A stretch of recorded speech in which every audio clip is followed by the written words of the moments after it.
ఇది అజోల్లా అండి.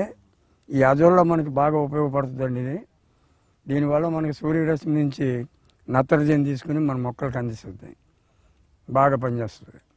అజోల్లా అంటారు దీన్ని. చేలో ఒక ముందుగా మనం నాటేసినప్పుడు ఒక వారం 10 రోజుల్లో కానీ అక్కడ కాస్త 4 పక్కల చేలో తిరిగి వేసేటట్టు అయితే 20 రోజుల్లో చేను మొత్తం కూడా పాకి మనకు ఉపయోగపడుతుంది.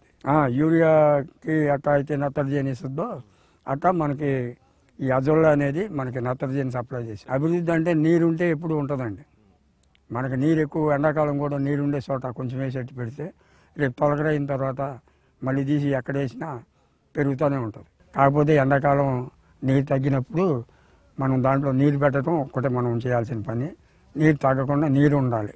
మనం దానికి మేత ఎక్కర్లేదు, బలం ఎక్కర్లేదు. అజోల్లాకి ఒక 4-5 కేజీలు ఉండేటట్టుగా తీసుకొచ్చి ఒక ఎకరం పొలంలో ఆరకాస్త వేసేటట్టు అయితే 20 రోజుల్లో చేనంతా పాకిపోద్ది.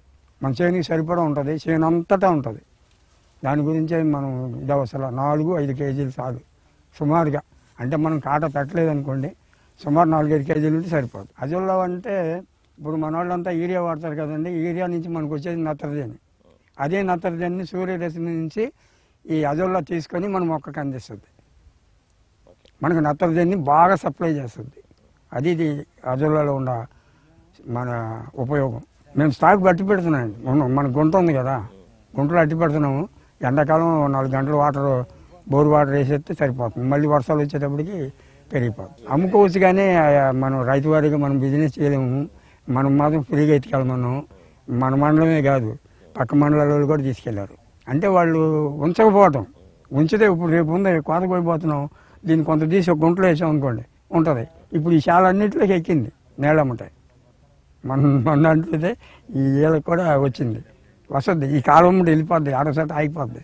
నీరు ఉన్న చోట కాలువలో కూడా దొరుకుద్ది. ఇప్పుడు పెద్దగా మురికి కాలువ ఉంది, అది ఎండాకాలం వాటర్ ఉంటాయి. ఇది అక్కడ షేర్ ఉందనుకోండి, ఆ టైంకి ఉంటుంది అక్కడ. అట్లా మనం దోలాడుకుని ఎక్కడ ఉంది అనేది కూడా చూసుకొని ఒక 4 కేజీలు తెచ్చుకున్నాం అనుకోండి, దీంట్లో ఎత్తే అదే పెరిగిపోతుంటుంది. రోజు 4 కేజీలు తీసినా మళ్ళీ 4 కేజీలు భర్తీ అవుతూనే ఉంటుంది. చక్కగా పెరుగుతూనే ఉంటుంది, తీసుకెళ్ళి వేసుకుంటూనే ఉండొచ్చు. ఇప్పుడు మామూలుగా బీపీటీకి కూడా వేసుకోవచ్చు. కాకపోతే ఏంటంటే వాళ్ళకి దీని మీద నమ్మకం ఉండదు. మనం యూరియా ఉండగా మన చేతిలో మనకెందుకు ఇది అనేది ఉంటుంది. మనం ఏమనుకుంటున్నాం అంటే మనకి యూరియా అవసరం లేదు, మనకి అజోల్లా చాలు అనుకుంటున్నాం. అజోల్లా బాగా పనిచేస్తుంది. 20 రోజులు చేలో నీళ్ళు లేకపోయినా 21వ రోజున మళ్ళీ నీళ్లు పెడితే తెల్లారిపాటికి మళ్ళీ అంతా ఇంకా పాకటానికి ప్రయత్నం చేస్తుంది. నీళ్ళు లేనప్పుడు పెరుగుదల ఉండదు, అది అట్టానే ఉంటుంది. అది ఏం చచ్చిపోదు. భూమి ఎండిపోతేనే చచ్చిపోయేది. భూమిలో నెమ్ము ఉన్నంత వరకు ఉంటుంది. మళ్ళీ మనం 15-20 రోజులకి నీళ్ళు పెట్టామనుకోండి, మళ్ళీ చేనంతా వచ్చేస్తుంది. ఇప్పుడు పాలేకర్ గారు ఏం చెప్తున్నారంటే నీరు నిలవక్కర్లేదు, వరి అంటే నీటి పంట కాదు, నీరుని తట్టుకునే పంట. కాబట్టి మనం నీరే కావాలి అని నీరుని ఎక్కువ వేస్ట్ చేయకండి, నీరుని తగ్గించండి, అది ఇంకొకరికి ఉపయోగపడుతుంది.